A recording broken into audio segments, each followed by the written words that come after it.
eu sou a Mai e bem-vindos ao meu canal Controle Animes. E bem, eu vou fazer um vídeo sobre Tatenoyusha. Eu sei que essa treta é um pouco velha, até porque muita gente já fez vídeo sobre isso e debateu. Eu assisti o vídeo do Guto da Cronosfera falando sobre isso, e eu concordo com tudo que ele disse. O personagem, do ponto de vista ocidental, é extremamente questionável e problemático. Mas uma coisa que eu não vi ninguém falando é sobre as bases culturais de Tatenoyusha e por que o personagem Naofumi é daquele jeito.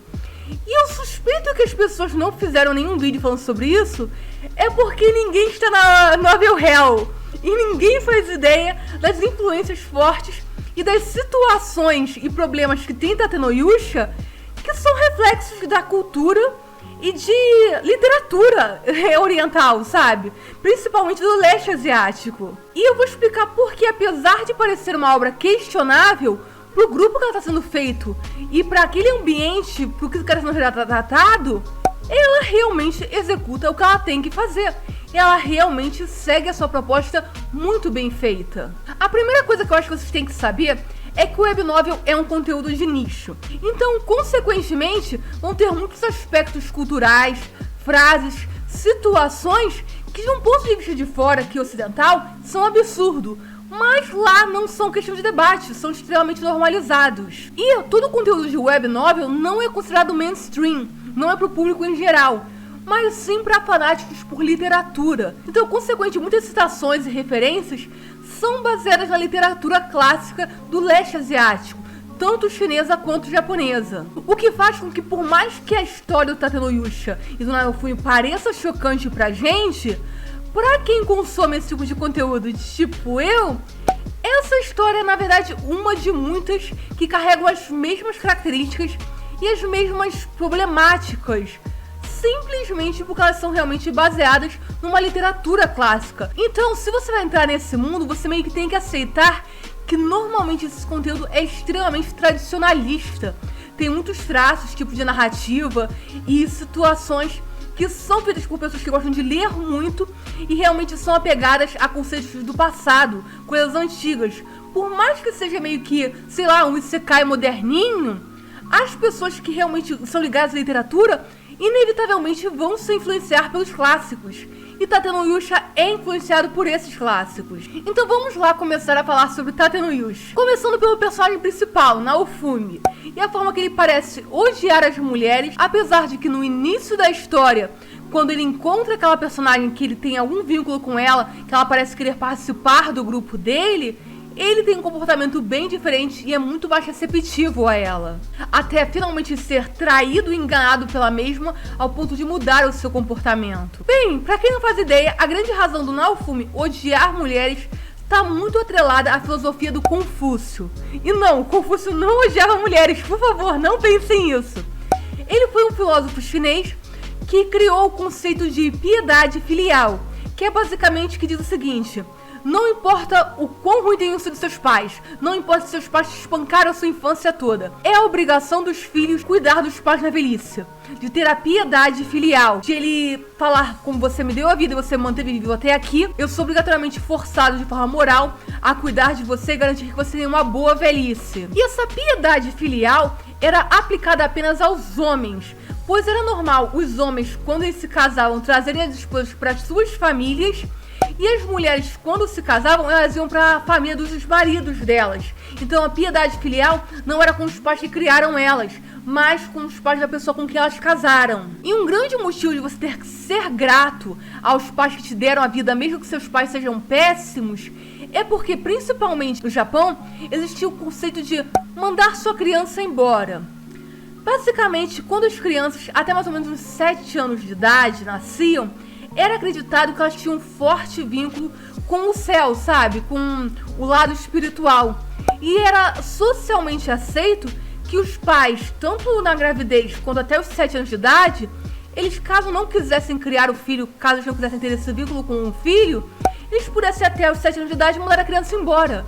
Ou seja, matar a criança e se livrar dela, obrigando com que as crianças que crescessem apresentassem a piedade filial, que elas realmente mostrassem respeito aos pais apesar de tudo, apesar de todas as dificuldades, manterem a criança viva. E por isso a pessoa poder matar o seu próprio filho e as mulheres, ao se casarem, terem essa piedade filial com a família dos maridos, era muito normal quando nascia uma menina, a família automaticamente mandá-la de volta, sabe? Se livrar da criança. O que fez automaticamente com que houvesse muitos homens e poucas mulheres. E lá, ao contrário do Ocidente, onde as famílias pagam dote para meio que bancar a mulher dentro da família do marido, lá era o contrário.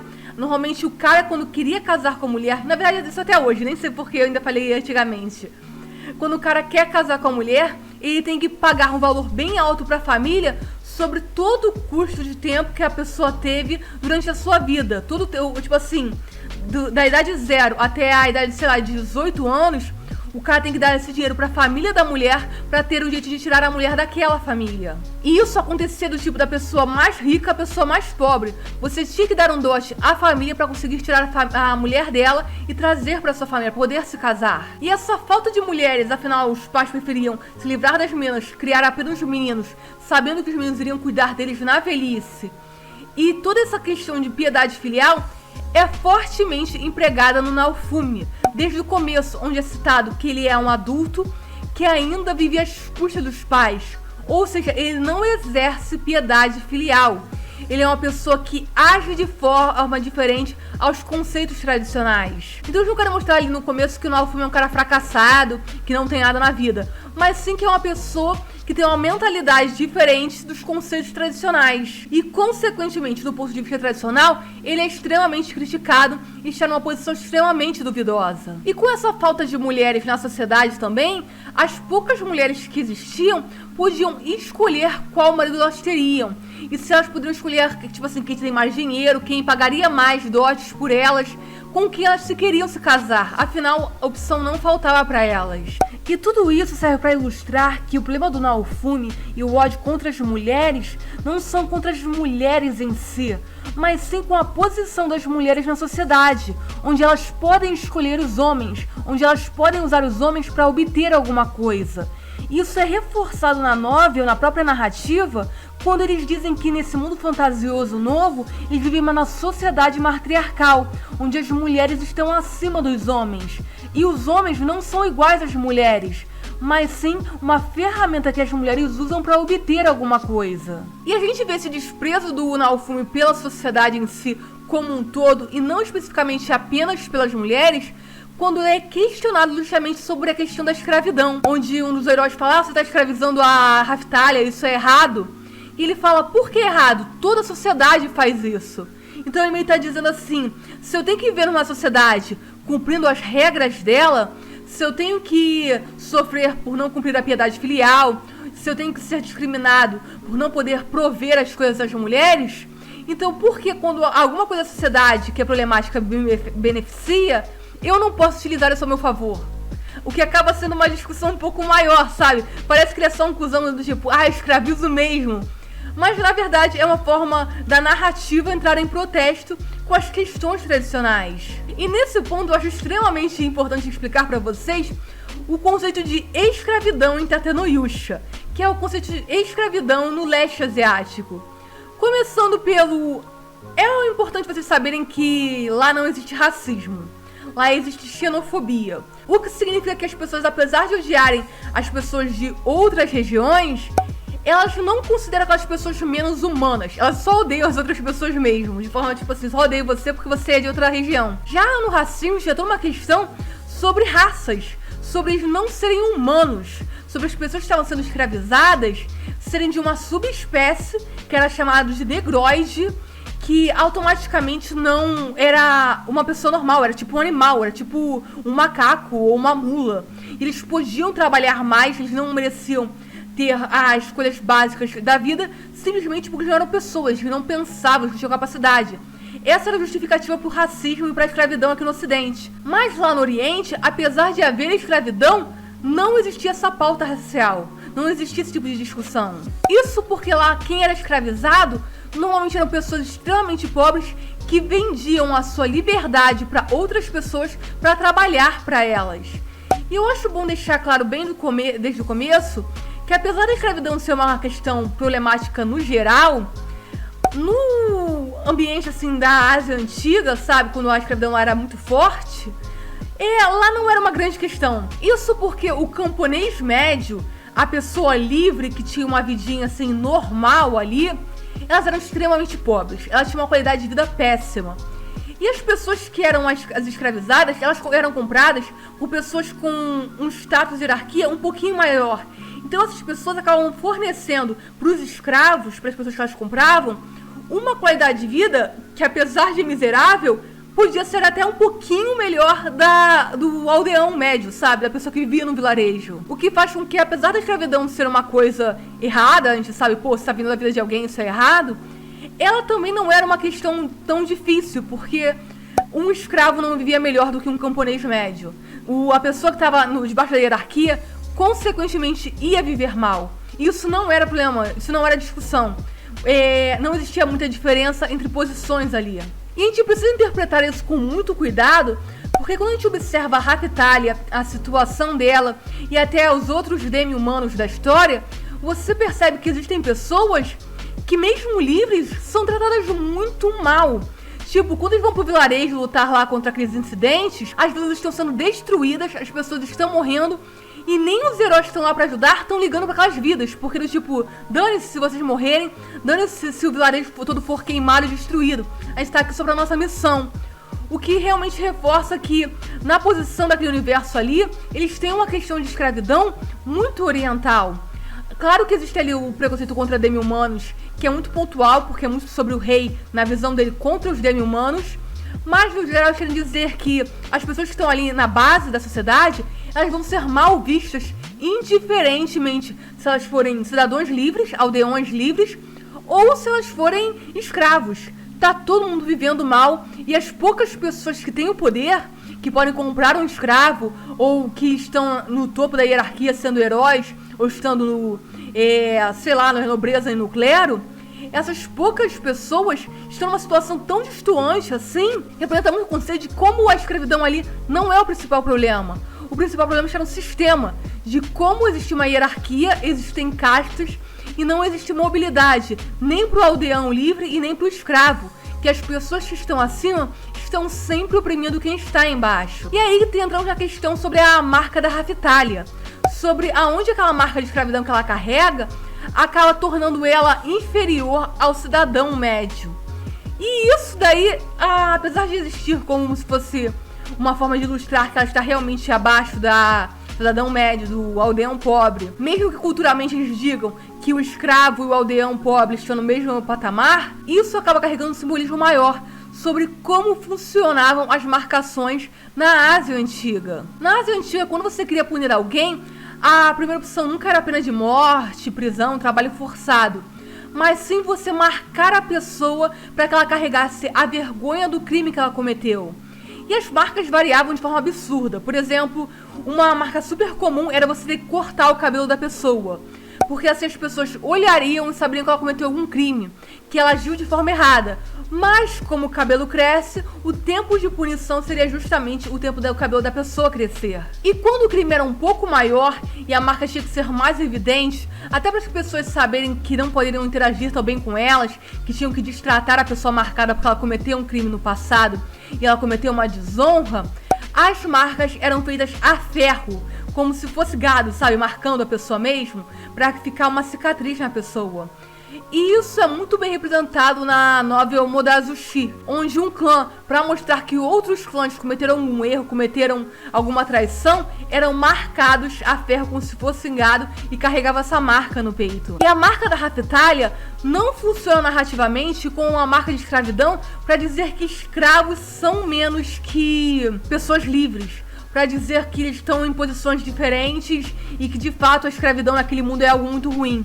Mas ela na verdade serve para colocar a Raftalia em uma posição de ser desprezada, de ela ter cometido alguma coisa, de estar numa situação que a torna inferior às outras. E o grande momento que se torna meio que questionável e problemático o fato da Raftalia falar eu quero ficar com a marca do Naofu, me coloque a marca de novo, não é que ela está abdicando da liberdade dela, mas sim que ela está reforçando a necessidade de estar marcada para que o Naofumi, que se sente numa posição de vulnerabilidade naquela sociedade, onde ele é criticado por não cometer a piedade filial, onde ele é criticado por não ser apto a lutar e conseguir prover as coisas às mulheres, ao Raftalia dizer, eu quero manter essa marca, eu quero ser escravo do Naofumi, ela não está dizendo, olha, escravidão é certo. Ela está dizendo que ela está abrindo mão do orgulho dela para que dessa forma, quando ela esteja com o Naofumi, os dois estejam em papéis iguais, em posições iguais. Pois naquele mundo o Naofumi é considerado menos pelas atitudes e pela forma que ele vive. E é no momento que ela diz, olha, eu prefiro ficar com a marca, eu quero que o Naofumi confie em mim. Ela está dizendo, olha, eu prefiro ser rejeitada pela sociedade, eu prefiro carregar uma coisa que tire a minha honra, para dessa forma o Naofumi me ver com igual e sentir que ele pode confiar em mim. E quando isso acontece na história, ela tá mostrando que naquele momento daquela história, ela não quer mais nem estar acima do Naofumi, nem estar abaixo dele. Ela realmente quer que ele sinta que eles são iguais, que ele pode confiar nela, que ele pode ter uma amizade com ela, uma relação com ela, onde não existe nenhum interesse em nenhuma das partes. E isso, apesar de parecer um conceito meio óbvio e besta do ponto de vista ocidental, na Ásia acaba sendo uma coisa muito moderna, um pensamento muito novo. Pois ele reforça muito a necessidade das pessoas precisarem criar laços com base na convivência, com base em você conhecer a pessoa e se interessar pela pessoa, e não pelo que a pessoa pode te dar, sabe? E isso no mundo moderno ainda é uma questão que gera muitos debates, porque realmente é um ponto de vista muito ocidental, sabe? É muito fora da sua cultura. Essa necessidade de você conhecer e criar vínculos, você se importar verdadeiramente com a pessoa, e não com a troca que você pode fazer de um prover ao outro, o que um pode dar ao outro, é realmente uma coisa que até então, na leste asiático, não é difundido. E principalmente nesse nicho da novel, onde a galera é muito mais tradicionalista, essa realmente é uma história que realmente meio que vai dar um passo adiante. Ela meio que não se prende ao clássico e decide ir pro mais atual, pro mais moderno, que fez, consequentemente, Tatenoyusha fosse pro mainstream e ganhasse anime por isso, porque ele realmente tem um debate que mostra, olha, nas novels é apresentado dessa forma, nesse nicho aqui tradicionalista, a gente vê dessa forma. E talvez o personagem principal dessa história não veja dessa forma, talvez ele veja da forma moderna, da forma que a gente pode encontrar em um mangá, por exemplo. Qual é o nome daquele mangá? Nagatoro. Nagatoro é totalmente isso, é totalmente a visão moderna de relacionamento. E ele fala, olha, talvez a gente possa criar, mesmo utilizando a base tradicionalista, uma visão mais moderna. E isso fez com que as pessoas, tanto naquele nicho tradicionalista, quanto as pessoas no nicho moderno, conseguissem encontrar uma correlação, encontrar os pontos fortes e defeitos de cada cultura. E por último, vamos falar sobre o contexto cultural da acusação de abuso que ocorre em Tatenoyusha. E cara, o Guto, quando ele pontuou isso no vídeo dele, eu achei completamente coerente e perfeito pro ponto de vista ocidental. Eu concordo com tudo que ele diz. Eu acho que, tipo assim, se você pode apresentar isso pro ocidente, você não pode apresentar isso de forma leviana. Só que nesse caso, a gente tá falando de uma produção japonesa que, vamos colocar na web novel, mas vamos olhar pelo lado da web novel, que é feito pro nicho, pra uma galera tradicionalista. No Japão clássico, o abuso não é uma questão. E pra vocês terem ideia, os contos clássicos de romance mais famosos no Japão contam um caso de um abuso, de um cara que pega uma mulher que ele acha lindíssima, arrasta ela, enche o saco dela dizendo que quer ter uma relação com ela, ela fala não, não, não, ele vai embora no final e ela fica, poxa, ele tava tão fixado em mim, eu acho que eu apaixonei por ele. E quando a gente tem uma cultura onde os poemas de amor são sobre abuso, isso, consequentemente, mesmo que a história avance, tenham novas influências, tenham novas questões apresentadas, isso acaba se perpetuando na cabeça das pessoas. E nos mangás shoujo, atualmente, sempre tem a menina não querendo o cara, e o cara sendo insistente, chato, ou meio que destratando a menina, em discussões, e aí depois não, não, não, e ele vai lá e beija a força. Em mangá e yaoi, isso acontece muito, sempre tem aqueles momentos de consentimento duvidoso. E pra lá, abuso não é uma questão, não é um problema, não é um negócio pesado como é no ocidente, porque lá, culturalmente, a virgindade não é algo importante.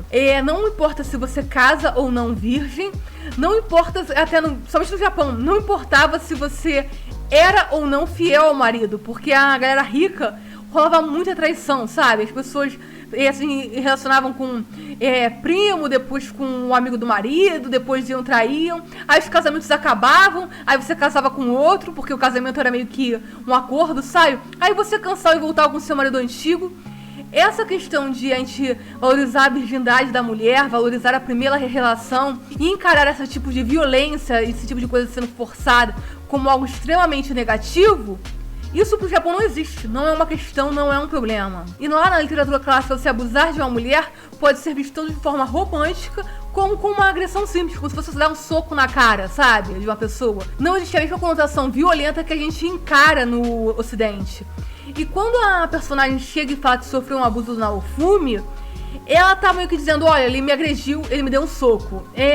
E por mais que isso pareça leviano e parece que você esteja minimizando uma grande questão, na cultura deles, isso não é um problema, isso não é uma questão. Atualmente é diferente, atualmente eles estão um pouco mais evoluídos nisso. Mas na literatura tradicional e nos antigamente, era visto como uma forma de você agredir e machucar uma pessoa tão normal quanto bater nela. E pra mim, todas essas diferenças e todas essas questões culturais me fazem ver que o maior problema da web novel não está no conteúdo que ela retrata. Até porque, tipo assim, eu leio muita web novel mesmo. E eu vi muitas outras histórias muito mais fofas, suaves e pro público mais jovem que abordam questões tão problemáticas ou até mais problemáticas como se não fosse nada. Só pra citar assim exemplos, por exemplo, na transmigração de Jilin, o cara espancava a pessoa com quem ele estava casado durante 2 anos, espancava assim absurdos. E aí depois ele mudou de atitude, isso não virou uma questão, ninguém reclamava, ninguém tinha problema nenhum, tava tudo bem ter violência doméstica ali na relação deles, porque era a forma que eles se agrediam, sabe? Eles discutiam e se agrediam. Em outra novela que é The Legendary Master Wife, um dos personagens salva uma menina de um abuso e a menina é ingrata com ele. E ele fala, eu queria que você tivesse sido abusada. E tipo, se você vê os comentários na seção oriental usando o Google Tradutor, você vai ver que aquilo não foi um problema. O pessoal falou, mereceu mesmo, porque o abuso não é uma discussão ali. Mas se você vê isso daqui em inglês, no ponto de vista ocidental, muita gente abandonou a novel depois desse comentário.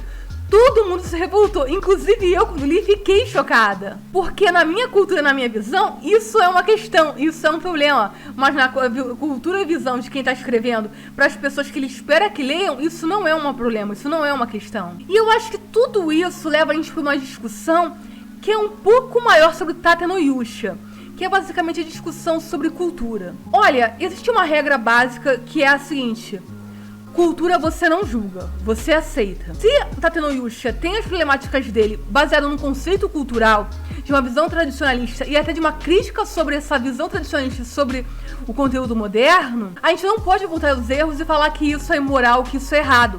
A gente tem que entender que pra onde aquilo foi produzido, pro público que foi produzido, aquilo é normal e aquelas problemáticas não são temas de discussão. Mas da mesma forma que a gente diz que cultura a gente não julga, a gente só aceita, a gente também tem que encarar isso como uma via de 2 mãos. A nossa cultura a gente também não julga, a gente só aceita. E isso vale mesmo pra eles. No momento que Tate no Yusha foi trazido pro ocidente, ele foi feito um anime que foi divulgado num serviço de stream, era obrigatório que eles tivessem um certo tato, sabe? Era necessário que eles tivessem visto o que as pessoas do contexto cultural diferente iriam ver naquela obra. E olha, Tate no Yusha não é a primeira novel problemática que eu vejo sendo adaptada. Eu consumo muitas novelas chinesas que foram adaptadas para Donghuais, são para o público mainstream e são feitas para o mercado interno, são feitas para os chineses modernos de hoje em dia. Então eles sabem exatamente o que eles vão fazer para aquelas pessoas, mas sabem que eles vão atingir muito mais gente do que se atingiria se fosse só no nicho da web novel. E é visível que quando eles fazem isso, eles fazem de forma extremamente responsável. Eles sabem exatamente o que cortar e o que adaptar para não ofender ninguém, para não banalizar questões difíceis. E se você apresentar esse tipo de conteúdo com uma pessoa que não sabe nada, que não tem nenhuma base, que tem uma cultura diferente, tem uma visão diferente, e você espera que ela não critique, então é você que tá passando a linha. Você que não tá respeitando uma cultura diferente. Se você traz o anime, você dubla o anime, e você não explora esse conteúdo de uma forma mais detalhada, você não explica, olha, culturalmente isso aqui é referente a isso e isso, você tá realmente minimizando e tratando com descaso a cultura que tá recebendo aquilo. Você não tá respeitando as visões que a gente tem no Ocidente. E pra mim isso não é só um desrespeito com quem é do Ocidente que vai consumir esse tipo de conteúdo e vai se ofender com ele, mas também é um desrespeito com o pessoal de nicho, com o pessoal da web novel, com o pessoal que sabe que tem uma carga cultural muito maior, com o que sabe que tem umas críticas muito maiores, que são tratadas num anime ou na adaptação de forma super superficial, sem expor que tem um debate, uma preparação e algumas ideias muito maiores do que a gente conhece, muito mais desenvolvidas e muito mais, às vezes, ou problemáticas ou rasas, que a gente não faz ideia, simplesmente porque pra gente isso não é mostrado. E olha, pra mim esse é o grande motivo de eu não ser grande fã de Tatenoyusha, de eu gostar de um personagem específico pelo designer dele e não ligar tanto pra história, porque eu conheço as bases culturais, eu conheço a influência, eu entendo os debates que estão sendo tratados ali, mas eu não vejo isso de uma forma bem representada, sabe? Eu não vejo isso de uma forma bem adaptada. E como eu conheço outras séries que fizeram isso muito bem, eu me sinto ofendida porque eu sinto assim, quem é fã do nicho, quem leu a novel primeiro antes de conhecer o anime, consequentemente vai olhar aí e falar, cara, estão fazendo um trabalho muito ruim com uma coisa que a gente gostava. Estão tirando algo do nosso nicho, estão tirando debates que eram muito importantes e tratando-os de forma leviana. Isso não é legal. Porque, olha, se você entra no mundo das novels, tirando a base cultural e as referências de literatura clássica, você tá perdendo 99% do conteúdo, sério. E você tá tornando aquela história uma simples história problemática né? Do que, na verdade, é uma história que tem muito mais a ser apresentado.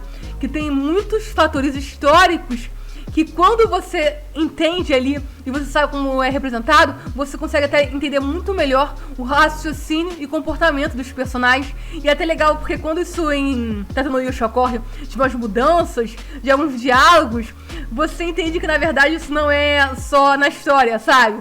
Que isso é na verdade um debate muito maior sobre o novo e o velho, sobre as formas de encarar o mundo e sobre se ainda é bom ou não se apegar aos conceitos tradicionais. E é isso, essa daqui é o ponto de vista de uma pessoa que tá no fundo do poço da web novel Hell, sabe exatamente como é esse mundo, entende exatamente as referências culturais, estuda um pouquinho além pra conseguir entender, porque os tradutores colocam as notinhas de rodapé quando traduzem as novels, mas é sempre legal você ir além, e eu normalmente gosto de ir além pra entender bem o ambiente, o pensamento dos personagens, e que consequentemente, ao ver Tatenoyusha, consegue ver a problemática.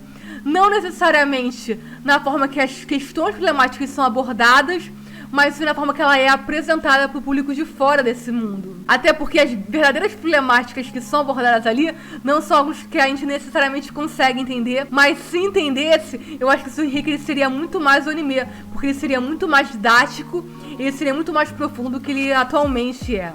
E é isso, se você gostou desse vídeo, eu gostei. Se você não gostou, deixe seu não gostei. Se inscreva no canal para ver mais vídeos. Até o próximo vídeo. Já, né?